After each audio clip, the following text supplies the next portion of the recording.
Hey everybody, welcome back to Tim Travels. It's Terry, your host.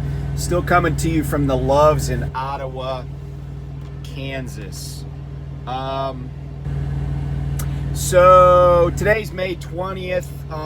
Some birthdays of historic note. In the entertainment world, both James Stewart, Jimmy Stewart, and Cher were born on this day. And Cher was born in 1946. Jimmy Stewart, I think, was born in 1906.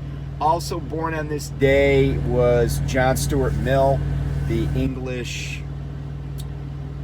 economist, philosopher. He's the guy that wrote On Liberty, which is probably, if you've read any of his work, is probably the one where he, kind of puts forth on utilitarianism. That book is on the bookshelf at my house. And one of the things that Mill identifies in On Liberty, he's a huge proponent of democracy, but he worries about, he's a huge proponent conceptually, but he worries about it in, execution, and he talks about the tyranny of the majority. And lots of people think about that. I think we see evidence of that daily, where politicians, parties in control, will just decide to do something, and really it's just stuff that hurts people a lot of times, and it's really unfortunate. And it doesn't, and the thing is, it doesn't help some people, it just hurts people. So there's not even any, I guess I would say, ethical purpose to it. But anyway, John Stuart Mill, born on this day in I believe, I forgot the year. Anyway, it's more important that you know who he is, or maybe have read some of his work. So I wanted to talk today about a couple of things. I've said this before, and I'll say it again. Somebody actually accused me of being a Boy Scout because I said stuff about substance abuse, but in the trucking community, and I said, I was talking about a six pack of litter. And he's like, oh, you don't know what happened there. It could have been on his 10-hour break. It could have been on his, 34. I'm like, yeah, sure, it could have been, but it probably wasn't. And, just recently there was a guy that was drunk. And this guy, and these are not young guys. This guy that was drunk was like 60. He killed 5 people down on I-81 in far southern Virginia when he hit a vehicle that was on the side of the road. And just this week in Oregon, 7 people were killed by a guy that was under the influence. This guy was, I think, 52 years old, and he hit them they were on the shoulder of I-5 in Oregon near Salem. And those are just a couple of examples. Sometimes I wonder about, I get why Love's or any other truck stop sells beer, right? Because it sells, or wine or whatever they sell.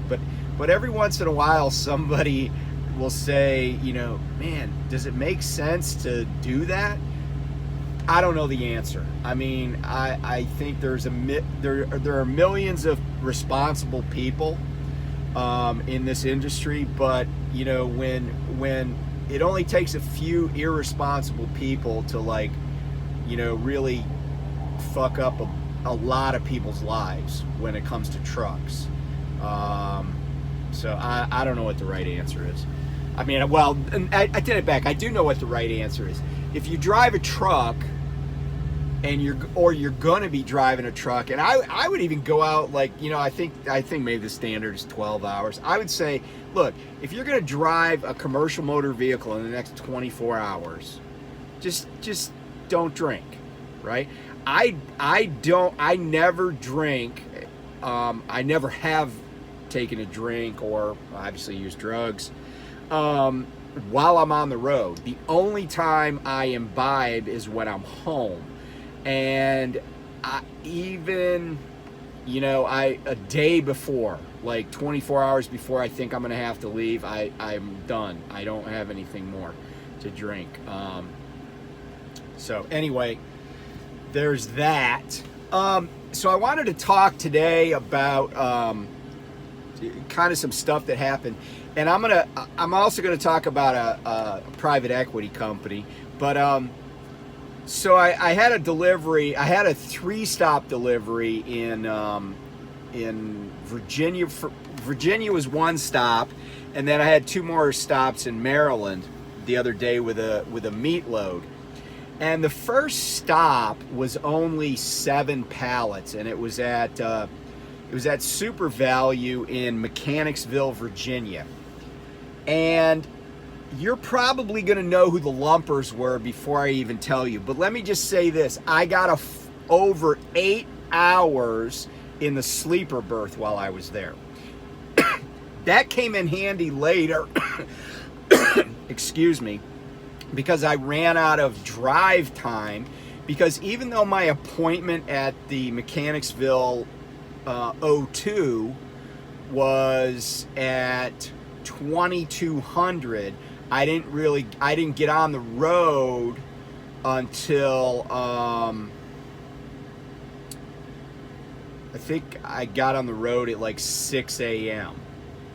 And because of that, I was late to my 2 subsequent appointments because I got caught in DC rush hour traffic after I left Richmond. So you know who it was. It was Capstone, or as we like to call him, Crapstone, was the outfit that was supposed to unload that enormous load of 7 pallets. And they couldn't even manage to send me a text message, right? So I started doing some research. I'm like, why is this company of all the lumper companies so incredibly bad? And what I learned is that Capstone is actually owned by a private equity firm. So we've talked about private equity in the trucking, in you know, like trucking companies, but it applies pretty much everywhere. Private equity almost never adds to the performance of a business. All they do is suck out as much money as possible. And when you suck out as much money as possible, you have crap employees, you have people that are unmotivated because they're probably not getting paid what they deserve. You install systems that don't work and generally just screw things up, right? Yet, this private equity company based in Miami, you know, I looked at their website. They got a whole bunch of people in suits and ties looking like they know what they're doing. And maybe they do, maybe just, you know, sucking the life out of any company that they buy and put in their portfolio is the answer. But that does explain some of the reason that Capstone is just so incredibly bad. I mean, even among, you know, even in the world of lumpers, where there's very little respect for lumpers, Capstone holds a special place of dishonor amongst lumpers. So anyway, that was an interesting revelation. So anyway, I mentioned in an earlier video I picked up a trainee on Tuesday. And so our first load was to go from, where do we pick up? Heck, I can't even remember. But we went, it was a short trip, but we went up to Harmony, Pennsylvania. So we got up there. Like I said, it was a short trip, paid well. We got up there, got unloaded quickly at the distribution center up there, which is a Giant Eagle distribution center. And we went to the Loves that's up the road in Slippery Rock, and we were just kind of hanging. But I got this pre-plan for a load going up to Walmart in Lewiston, Maine. But the problem with the pre-plan, well, first of all, it didn't pay very much, but now I got a guy on my truck that I'm paying $128 a day plus two. And it went up there and it delivered basically on the weekend. And I was like, I told my fleet manager after I saw the pre-plan, I'm like, I really hate this load. I'm not saying I won't do it, but I really just hate it because I'm going to get up there with a guy that I'm paying no matter whether the truck's moving or making any money. I'm paying this guy, and I'm going to get stuck up in Maine for the weekend. There are worse places to be stuck, but I don't want to start out the very first week I have a guy on a truck and, really not making any money. So anyway, so I get a different load, and that load was from Hazleton, PA, which is where the load going to Lewiston was from. But this is a load from Hazleton to out here to Edgerton, Kansas. And so I was like, okay, we got some time to pick that up. There's a window that's open.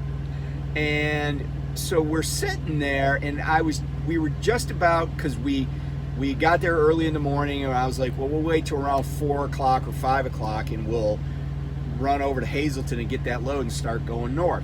Well, then I get a call from my fleet manager, and these are his words. We need a Hail Mary here. And the Hail Mary was for me and my teammate to, instead, we'd keep the load we had, but in the interim, we'd meet a guy in Ohio who ran out of hours but had an OTIF load going down to Wintersville, Ohio, Walmart, DC, and this is a produce load. So I was like, all right, we'll go get this load. We'll save Prime from failing on a produce load, OTIF load, going to Walmart. So we go over there, we meet the guy. We obviously had plenty of time. We book it down there, we make the delivery. It was a live unload. There were 840 cases of celery on this trailer. 780 of them were rejected for discoloration. So there's this dude backing in this parking spot, and I'm bobtail, so but there's like a little car beside me. I hope he sees it.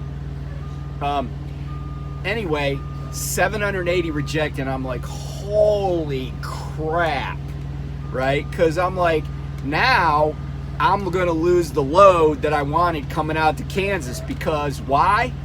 I got to find a place to get rid of 780 cases of celery. So I go inside, so I get my bills. They're like, yeah, they rejected 780 cases for discoloration. I'm like, oh, great. So I go out, I do the claim, and the lady in claims is very nice, and she's like, look, it's going to take several hours to figure out where to take this stuff. I'm like, okay. So I pull away from the door because some guy really is whining about getting in the door.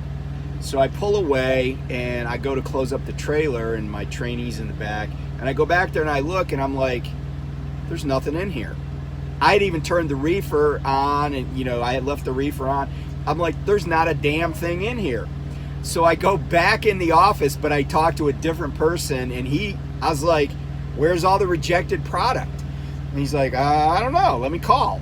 So apparently, because Walmart usually, if it's 100 cases or less, that is, say, an overage or damage, especially overage, they'll just keep it and they'll just bill back again. They'll figure it all out, right? So another reason to like Walmart. But apparently with this type of load, these produce loads, Walmart takes care of the disposal. Now, I speculated when I called claims back to exultantly share the incredible news that I had an empty trailer. I speculated that the celery isn't bad, it's just discolored. It wouldn't surprise me that they sell that to Campbell's, who has a huge plant in Napoleon, Ohio, and like they just truck it over there and sell it to Campbell's, and then Campbell's puts it in soup. Because after celery's been cooked, it's it looks almost white a lot of times. So the discoloration wouldn't matter as long as the celery wasn't rotten. So anyway, I don't know what Walmart did with it, but that was a positive. So then we're like, okay, let's head all the way back to PA. We drive through the night, but I didn't tell you this. I failed the DOT inspection at the Loves when we were stopped there because my windshield had a crack. It had a bottom crack, but it also had a stone spider web that I kind of knew was a little too big. But I was always like, well, I'll just pretend it just happened. Which, don't do that, but I mean, I'm nothing if not honest. So I was like, well, so I failed the inspection, but the guy's like, look, you got 10 days. And of course it was the Blitz going on last week. Although I didn't really see a lot of trucks pulled over or even pulled into places. I went by a lot of closed weigh stations. But anyway, I'll take what I can get. So we head over to Hazleton, and the idea was we're going to pick the trailer up, but we got some time on the load coming to Kansas because we're a team, and we'll get the trailer. We'll backtrack and go up to Pittston and get the windshield replaced and get a DOT inspection. Well, we get there, we drop our empty, and they say, oh, your trailer's in this slot. And I'm like, huh, because that's not a trailer. What it is a box on a chassis. So I said to there was a jockey out there, and I'm like, man, I don't think we're supposed to get that trailer. And he said, where's it going? And I told him, and he's like, yeah, that's it. And so he's like, you better check inside. So I go inside. The lady's very nice. I said, hey, here's my load number, but I don't think that's the right trailer. And she said, yeah, that's the right container. And she goes, even in the note, because I said, I don't pull containers, I mean, I've only ever pulled an intermodal trailer once, and that was to shuttle it. And she says, well, not only is that, like it says right in the notes to put it in an intermodal container. So that's what we did. And it's a prime intermodal container. I should include that. And I'm like, okay, well, I got to contact, dispatch. So I do, and I wait, but I had really bad reception and I couldn't tell what was going on. So finally, after about 3-4 hours, I'm like, screw it. Let's go to Pittston and get this windshield replaced. So we go to Pittston. I actually got 2 shocks replaced on my front drive axle, and then I got the windshield replaced. My trainee took a shower. We got a meal, and then we got out of there and headed back. And I guess Prime had them cross or transload it, so we got it into a regular trailer. So okay, now it's my trainee's turn. He's gonna drive. So we start out heading west across I-80, and we stop at the Loves in Mifflinville, PA, to get some fuel. And while we're there, I get a call from Prime Inc. And it's a fleet manager, and he's like, hey, he goes, that song, I Need a Hero, from like the 80s or whatever? And I said, yeah, I know that song. It was written about me. And he says, oh, great, because I got a load in Selinsgrove, PA, that needs to be delivered to Frederick, PA, or Frederick, Maryland at 2200 tonight. I said, oh, that load's going to Aldi, isn't it? And he's like, let me check. Oh yeah, it is going to Aldi. And so, because I've done that exact same load, the exact same time, everything. And he said, yeah, so everybody is looking at this load. Like, this is like high vis, high priority. And I said, you know what, man, I got a load I want. I got a trainee. He's like, you are the only, your truck is the only truck that's within any kind of striking distance that could do this. And I was like, he goes, if you do this, I will take care of you. I'll hook a brother up. So I'm like, all right. I said, here's the deal though. I don't want you to hook me up with a new load. I want to stay on the load I got. I said, what's going to happen is we're going to go up there to National Beef. We're going to swap trailers with your driver who ran out his 70-hour clock. Remember I told you the other driver ran out his drive clock, couldn't get the delivery made. I said, and all I want your guy to do is wait with my trailer. And he's like, all right, well, be nice to him because he's really, you know, he's a brand new driver. He's only been out on his own like a week. So I told the story earlier, but then I get up there and instead of just doing a quick swap, right, at the 01, this guy tells me the trailer's not roadworthy. And I later discover that he thinks the trailer's not roadworthy. Although I will say this, the airlines were dragging, but that's an easy fix, right? You carry zip ties or whatever. He said the trailer was not roadworthy because it had a broken airbag. It had a burst airbag. So it turns out he didn't know that you got to put air to the trailer to make sure that the airbags fill up. That's a little bit easier way to tell if they're actually burst is by putting air in it.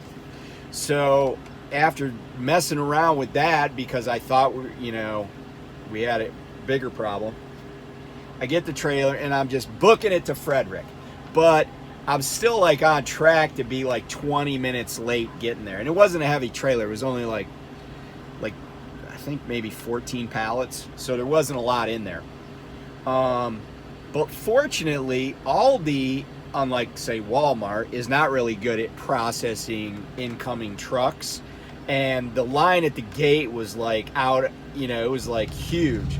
And I got in there and there were still like a gazillion people behind me out onto the road and stuff. So essentially I got an on-time delivery. The company there I think is like something DHI or something HI. They're the lumpers, a little more efficient. They got the trailer unloaded fairly quickly. But the guy that I had left my trailer with in Selinsgrove, he was like, well, when will you be back? And I'm kind of like, man, don't be asking me questions. But I said probably, maybe 4 a.m. I don't know. So it turns out we're heading back, and I was just exhausted, and I had to stop. I just pulled in this parking lot of a place that used to be a truck stop, but I think it's just a gas station now. They used to have a big restaurant and everything on US 15. I pulled in there and I just was like, I gotta sleep for a little bit. I got in the passenger seat. I can recline the passenger seat because I took my fridge off the truck, waiting to get my new truck. I slept for, 2 hours, 2.5 hours. So then we get back on the road, and almost immediately the guy calls me. Now, mind you, he got some recap at midnight, but I told him, don't go anywhere. Just stay here, and I'll come back and get my trailer. What's he do? He immediately, as soon as he gets hours back, apparently, takes my trailer, my load, and he goes back to the Loves in Mifflinville, except that's the opposite direction that load needs to go. And he calls me up, and I was like, hey, I'll be there in 25 minutes. He's like, oh, I went to the Loves, like that's probably like 50 miles farther. So I'm like, man, what the hell? So I'm like, all right, we're gonna go and park in this Walmart parking lot that's right by Sheetz in Lewisburg, PA. And I sent a message to night dispatch. I'm like, hey, this dude took my trailer and went up here. And the guy on the phone, he was like, no, they put this load on me. I'm like, okay, buddy. Mind you, he didn't have the bills. I still had the bills in my truck because I fully intended to pick it back up. So my night dispatcher sends both fleet managers and this driver a message saying that ain't his load. He needs to bring it back. So he calls me a little while later after we were like, I was kind of crashed in back and my student was shopping in Walmart. He calls me back and he's like, hey, they said I got to bring this back to you. I'm like, okay, I'll drop you a pin. So he shows back up and he's mystified because he's like, well, they put that load on me. I don't know why they made me give it back. I said, look, man, here's what happens. This is how this works. No truck can have two dispatched loads assigned to it simultaneously. So when I picked up the load that you were supposed to take, they had to put that load somewhere. Somebody's got to be responsible for that loaded trailer. So that's the reason you saw that. I said, but I said, I've actually had that same load put on me 3 different times because I had the load on me, went and got a load of produce, moved it, went back, picked up the load, got your load of meat, delivered it, and came back. That's why I've had it 3 different times. I said, that's how the system works. And this is the same guy that didn't understand how the airbags work. And I really feel like I think he went through 50,000 miles of training. And what really kind of bothers me, and I'm not saying he can't make this work, but he's a lease operator. He has a pretty new truck, a 2023 Freightliner. He's a lease operator. There's a lot of stuff he doesn't understand, and it really is unfortunate. And I don't blame him, right? Like, this is not something, I mean, a lot of us have said over time that you don't have to be very smart to be successful in trucking. And that's true. But there still is this level of information that you got to possess to have a chance at being successful, right? Forget about the fact that this guy is now, quote, running his own business. And it just bothers me that there's so many things that I just take for granted, that this guy's already done all 50,000 miles and he's on his own and he doesn't know yet. Like, he ran his 70-hour clock out, even though he had a load that his fleet manager put on him, and he didn't say anything till he was already at the 01 to pick it up. And literally within 3.5 to 4 hours from the delivery time, they didn't figure this out until that close to effing it up, and then all the other stuff, right? I just feel like this guy did not get his money's worth out of TNT. So anyway, I went back to my fleet manager yesterday and I'm like, hey man, I said, we're going to deliver this load tomorrow in Kansas. I said, 2 nights in a row, I handled loads for drivers who couldn't manage their hours of service. And in both instances, these are huge accounts for Prime. One of them, National Beef, the other one, Walmart. Now, Walmart's not the shipper on their loads, but you don't want to screw up a Walmart load. And I said, so when I get to Kansas and drop this load, I expect a really good, I said I should be the highest priority at Prime for getting a good load, because I single-handedly have saved the company this week. Steve Watke better put me in his will. That's all I got to say. He better say to Tim Travels, give him whatever he wants. So honestly, at first I was like, I'm just gonna tell, because here's the thing, right? When you repower a load, you get a little bit of the money, right? Now with the load from National Beef to Aldi, I got the whole pay because I did the whole load, but it still wasn't that much. It was like $445, and it like I said, I was exhausted. It was it was kind of brain damage.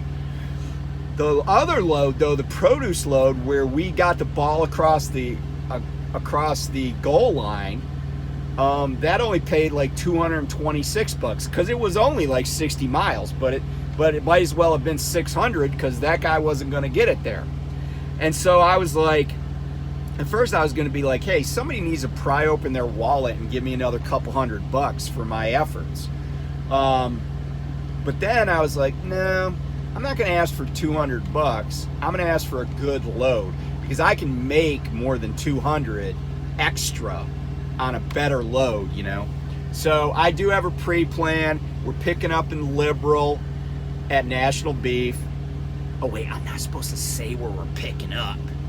I won't tell you where it's going, but it rhymes with National Beef. So it's a load, you know, it's one of those intra-company loads. Anyway, catch me if you can. I don't, you know. Anyway, so I'll be one of the 50 prime trucks leaving Liberal, Kansas tomorrow with some kind of animal carcass in the back. So anyway, you know, that's how I basically saved Prime from bankruptcy this past week.